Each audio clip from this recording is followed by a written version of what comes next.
جنگل میں منگل، رائٹر ضلع ظفر، قسط نمبر 8، آخری قسط۔ 1 سال بعد یہ منظر ہے آغا سراج کی حویلی کا، جہاں ان کی راج دلاری پوتی کی آج رخصتی ہے۔ پورا گاؤں اس شادی میں مدعو ہے۔ حویلی کو برقی کمکموں سے سجایا گیا ہے۔ ہر طرف خوشی کے ساتھ ساتھ ایک افراتفری مچی ہوئی ہے، جیسا کہ شادی والے گھروں میں دیکھنے کو ملتی ہے۔ بارات آ گئی، بارات آ گئی۔ ارے آپ یہاں کھڑے ہوئے کیا کر رہے ہیں؟ چلیے میرے ساتھ اور بارات کا استقبال کیجیے۔ وہ دیکھے سامنے سے کون آ رہا ہے، بلیک شیروانی اور میرون کلا پہنے ہی کون ہے؟ ارے یہ تو دلہا ہے۔ اس سے تو بعد میں تعارف حاصل کریں گے، پہلے ذرا دلہے کے ساتھ آنے والے باراتیوں سے تو مل لیں۔ یہ جو دلہے کے بائیں جانب اورنج میکسی میں ملبوس ہیں، دلہے کی پیاری سی بہن رشنا ہے، جس کی ابھی سے 2 ماہ قبل ہی شادی ہوئی ہے۔ رشنا کے برابر میں ہے ان کے ہسبینڈ اور دلہے کے بہنوئی کم 2 زادہ برہان۔ یقیناً آپ حیران ہو رہے ہوں گے کہ یہ سب کیسے ہوا، تو اس کے لیے آپ کو تھوڑی دیر کے لیے فلیش بیک میں جانا ہوگا۔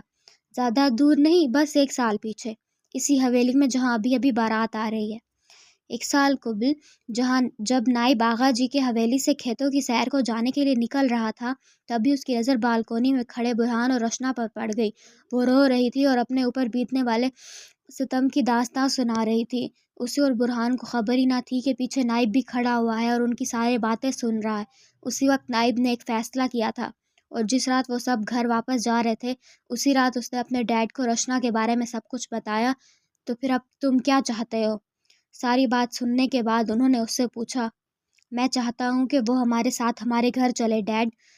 اس نے مجھے بھائی کہا ہے، اور کوئی بھائی یہ نہیں چاہے گا کہ اس کی بہن در بدر کی ٹھوکریں کھائے۔ اس نے سنجیدگی سے کہا، تو انہیں اپنے بیٹے پر ٹوٹ کر پیار آیا۔ جیسا تم کہو بیٹا، بالکل ویسا ہی ہوگا۔ Thanks dad. وہ خوشی سے ان کے گلے لگ گیا اور پھر گاڑی میں آ بیٹھا۔ پیچھے والی گاڑی میں بیٹھے اپنی بیگم کو تمام بات بتا رہے تھے، اور وہ ایسے رو رہی تھی جیسے رشنا ان کی اپنی بیٹی ہو اور اس پہ بیتنے والا ظلم انہیں اپنے اوپر محسوس ہو رہا تھا۔ ایئرپورٹ پر جب سب اپنوں سے مل رہے تھے، تب وہ حسرت سے دعا کی فیملی کو دیکھ رہی تھی۔ نائب جانتا تھا کہ برہان اسے ایک بار تو اپنے ساتھ چلنے کو کہے گا، اور وہ یہ بھی جانتا تھا کہ رشنا منع کر دے گی۔ ظاہر ہے اس کا برہان کے ساتھ جانے کا کوئی جواز ہی نہیں بنتا تھا۔ وہ کس حق سے اس کے ساتھ جاتی؟ لیکن نائب تو اسے ساتھ چلنے کو کہہ سکتا تھا نا۔ رک جاؤ رشنا۔ جب وہ ایئرپورٹ سے باہر نکل کر ٹیکسی روک رہی تھی، تب اسے اپنے پیچھے سے کسی کی آواز سنائی دی۔ اس نے مڑ کر دیکھا تو وہ نائب تھا، وہ اسی کے پاس آ رہا تھا۔ رشنا کو حیرت ہوئی۔ کہاں جا رہی ہو تم؟ اس نے پوچھا۔ اپنے گھر۔ اچھا، تم اپنے گھر جا رہی ہو، تو پھر تمہارے چہرے پر خوشی کیوں نہیں ہے؟ نائب کے سوال پر وہ گڑبڑا گئی۔ وہ تھکن کی وجہ سے شاید، اس نے بہانہ بنایا۔ گھر جانے اور اپنوں سے ملنے کی خوشی انسان پر سے ساری تھکن اتار دیتی ہے۔ تم سچ مچ کیوں نہیں بتاتی رشنا کہ وہ تمہارا گھر نہیں ہے، اور نہ ہی تمہیں گھر جانے کی خوشی ہے؟ ہیں؟ وہ حیرت سے اس کا منہ دیکھنے لگی۔ مجھے تمہارے بارے میں سب کچھ معلوم ہے رشنا۔ ٹھیک ہے، نہیں ہے وہ میرا گھر، لیکن کم از کم میرے سر پر چھت تو ہے نا۔ تم کیسے کہہ سکتے ہو کہ وہ چھت اب بھی تمہارے سر پر سلامت ہے؟ کیا تمہیں یقین ہے کہ وہ تمہیں اپنے گھر میں رہنے رکھیں گے؟ وہ خاموش ہو گئی۔ اس سوال کا کوئی جواب نہ تھا اس کے پاس۔ باقی سب بھی وہیں آ گئے تھے اور دم سادے ان کی گفتگو سن رہے تھے۔ میں نے تمہیں بہن کہا ہے نا، تو اب تم میری ذمہ داری ہو، اور میں کبھی بھی اپنی بہن کو کسی کے آگے جھکنے نہیں دوں گا۔ اس نے کہتے ہوئے رشنا کے سر پر ہاتھ رکھ دیا۔ مگر وہ کچھ کہنا چاہتی تھی، جب نائب کے والدین نے آگے اس کی بات کاٹ دی۔ اگر مگر کچھ نہیں بیٹا، تم نائب کی بہن ہو تو ہماری بیٹی ہو، اور اپنے ماں باپ سے بحث نہیں کرتے۔ اور پھر اس طرح رشنا ان کے ساتھ انہی کے گھر میں رہنے لگی۔ ان لوگوں نے اسے اتنی محبت دی اور اتنی اپنائیت دی کہ اسے محسوس ہی نہیں ہوا کہ وہ ان کی کچھ نہیں لگتی ہے۔ نائب کو چھوٹا بھائی ثاقب ہر وقت روشیاپی کر کے اسے پیچھے پڑا رہتا تھا۔ اسے دیکھ کر رشنا کو اپنا بھائی یاد آ جاتا تھا۔ نائب کی امی کو تو ویسے ہی بہت خواہش تھی کہ ان کی بھی ایک بیٹی ہو۔ رشنا کی صورت میں انہیں پلی پلائی بیٹی مل گئی تھی۔ نائب تو اپنے کاموں میں مصروف رہتا تھا، لیکن ہر ویکنڈ پر وہ اسے اور دعا کو آئس کریم کھلانے ضرور لے جاتا تھا۔ کبھی کبھی رشنا حیران ہوتی کہ جو اس کے اپنے تھے، انہوں نے پلٹ کے اس کی خبر بھی نہ لی، اور جو اس کی کچھ نہ لگتے تھے، وہ اس کے اتنے اپنے بن گئے تھے کہ اسے لگنے لگا تھا کہ وہ وہیں پیدا ہوئی ہے۔ ایسی ہی ایک شام برہان کی دادی اس کا ہاتھ مانگنے آئی۔ سبھی برہان کو یہ رشتہ پسند آیا۔ ایسے وقت میں نائب نے ایک اچھے بڑے بھائی کا کردار ادا کرتے ہوئے انکار کر دیا۔ کیا؟ انکار کر دیا؟ جی ہاں، اس نے انکار کر دیا اور ساتھ ہی یہ بھی کہا میں اپنی شہزادیوں جیسی بہن کی شادی اس خبیث انسان سے نہیں ہونے دوں گا۔ رچنا نے اس بات پر بالکل بھی برا نہیں منایا کیونکہ وہ جانتی تھی کہ نائب مذاق کر رہا ہے۔ البتہ باقی رون اور برہان نے اس کی خوب دھلائی کی اور تب تک اسے دھویا کہ جب تک اس نے نہ ہاں میں نہیں بدلی۔ خیر دوستی میں اتنا مذاق تو چلتا ہی ہے۔ یوں رچنا کی شادی برہان سے ہو گئی اور وہ اپنے گھر کی ہو گئی۔ اب واپس دولہے میاں کے پاس آتے ہیں اور ذرا دیکھتے ہیں ان کے دائیں طرف کون ہے۔ ان کے دائیں طرف موجود ہے باقر ہمراہ اپنی منگیتر دعا صدیقی کے۔ برہان کے ولیمے کے 2 دن بعد ان کی منگنی ہوئی تھی۔ شادی دعا کی پڑھائی کے مکمل ہونے کے بعد ہے۔ اور یہ دولہے کے پیچھے کون ہے؟ اچھا یہ تو چشمش جو دولہے کا سب سے بے وقوف دوست اون ہے۔ اس نے جو یہ نیا چشمہ لیا ہے اس کی بھی ایک لمبی داستان ہے، لیکن ہم آپ کو ذرا مختصر کر کے سنا دیتے ہیں۔ قصہ کچھ یوں ہے کہ اون ایک چشموں کی دکان گیا، ان سے لیٹسٹ سٹائل کا چشمہ مانگا لیکن اسے پسند نہ آیا۔ پھر اس نے ایک اور چشمہ نکلوایا، وہ بھی اسے پسند نہ آیا تو اس نے ایک اور نکلوایا، پھر ایک اور، پھر ایسے کرتے کرتے اسے سارے چشمے نکلوائے لیکن اسے کوئی بھی پسند نہ آیا۔ پھر اس نے دوسری دکان کا رخ کیا اور وہاں بھی یہی حرکت کی اور بنا کوئی چشمہ لیے ہی واپس آ گیا۔ ایسے کر کے اس نے شہر کی ساری دکانیں چھان ماری، یہاں تک کہ دکان والے بھی اسے پہچان گئے۔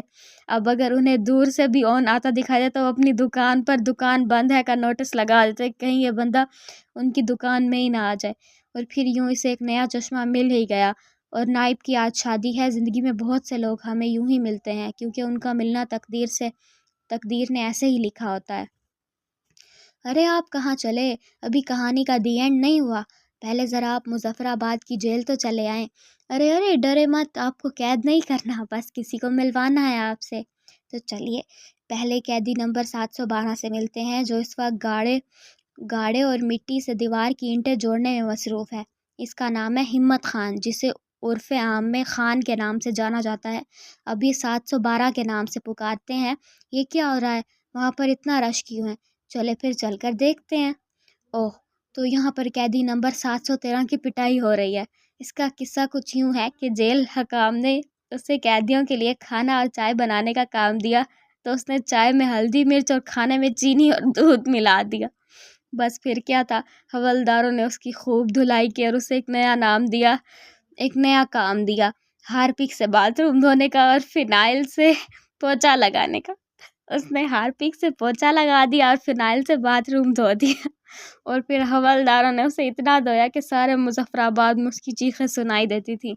پھر اس واقعے کے بعد اسے ایک نیا کام سونپا گیا، بیرک کے تمام قیدیوں کی چیزیں سمیٹنے کا۔ پھر جس دن اس نے ایک کام شروع کیا تو اس دن کچھ ایسی آوازیں سنائی دی، پہلا قیدی میرا تولیہ کہاں ہے، دوسرا قیدی ارے میرا تکیہ کس کے پاس ہے، تیسرا قیدی یہ کس کا تولیہ بس پھر کیا تھا، جس کا سامان غائب تھا اس نے مل کر اس کی ٹھکائی کی اور یہ سلسلہ چل نکلا۔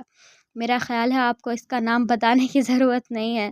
اب ذرا دھوبی گھاٹ کی طرف تو چلیں ارے نہیں بھائی، آپ سے کپڑے نہیں دھلوانے بلکہ قیدی نمبر 714 سے ملوانا ہے۔ تو یہ جو پٹخ کر کے کپڑے دھو رہا ہے نا، اس کا نام ہے داد بخش۔ کیا کہا؟ کون داد بخش؟ داد بخش عرف باس، جو اس وقت کپڑے دھوتا ہوا اس وقت کو کوس رہا تھا جب اس نے اپنی پارٹی میں شیدے کو رکھا تھا۔ اون فل سپیڈ میں گاڑی چلا رہا تھا کیونکہ اسے باقر کے ولیمے میں پہنچنا تھا۔ اس کے باقی دوست تو گھر والے ہو چکے تھے، بس ایک وہی رہ گیا تھا۔ ہال کے دروازے کے پاس وہ گاڑی روکنے ہی والا تھا جب دروازے سے نکلنے والی لڑکی اس کی گاڑی سے ٹکرائی اور زمین پر بیٹھ گئی۔ میمونہ، تم یہاں کیا کر رہی ہو؟ ان نے اسے پہچانتے ہوئے پوچھا۔ میرے بھائی کی شادی ہے، میں نہیں آؤں گی تو کیا تم آؤ گے؟ جی ہاں، یہ ہے باقر محمد شاہ کی چھوٹی بہن میمونہ شاہ، جس سے اون بچپن سے ہی چڑھتا ہے کیونکہ وہ انتہائی بے وقوف ہے۔ بچپن کبھی کوئی اس کا لنچ کھا جاتا تو کوئی اس کا جیومیٹری باکس چوری کر لیتا، پھر وہ روتی ہوئی باقر کے پاس پائی جاتی، باقر بھائی فلاں نے مجھے بے وقوف بنا دیا۔ لنچ بریک میں سب کھیل رہے ہوتے اور باقر اسے لنچ کرا رہا ہوتا۔ یونیورسٹی میں بھی وہ باقر کے پاس روتے ہوئے پائی جاتی۔ باقر بھائی، میں نے فلاں لڑکی سے ڈپارٹمنٹ کا راستہ پوچھا تو اس نے مجھے ایسا راستہ بتایا کہ میں یونی سے ہی باہر پہنچ گئی۔ باقر بھائی، نوٹس فوٹو کاپی کروا دے، باقر بھائی اسائنمنٹ جمع کروا دے وغیرہ وغیرہ۔ آنکھوں پر اتنا بڑا چشمہ لگا ہے پھر بھی دیکھ کر گاڑی نہیں چلا سکتے۔ وہ اٹھنے کے بجائے وہیں سڑک پہ بیٹھے بیٹھے اس پر چلا رہی تھی، اور آس پاس سے گزرتے لوگ رک رک کر دیکھ رہے تھے، اور یہی چیز اون کو غصہ دلا رہی تھی۔ چشمہ تو تم نے بھی لگایا ہوا ہے، تمہیں بھی نہیں نظر نہیں آ رہا تھا کیا؟ اس نے سختی سے پوچھا تو وہ رونے لگی۔ تم نے مجھے ڈانٹا، باقر بھائی کو بتاؤں گی، پھر وہ تمہیں کان پکڑ کے تم سے سوری بلوائیں گے۔ ٹھیک ہے، بتا دینا اپنے باقر بھائی کو، چاہے تو مجھے مار بھی پڑوا لینا، لیکن یہاں سے تو اٹھ جاؤ، لوگ دیکھ رہے ہیں۔ ان کے کہنے پر وہ اٹھ کھڑی ہوئی۔ میں ابھی جا کر باقر بھائی کو تمہاری شکایت کرتی ہوں۔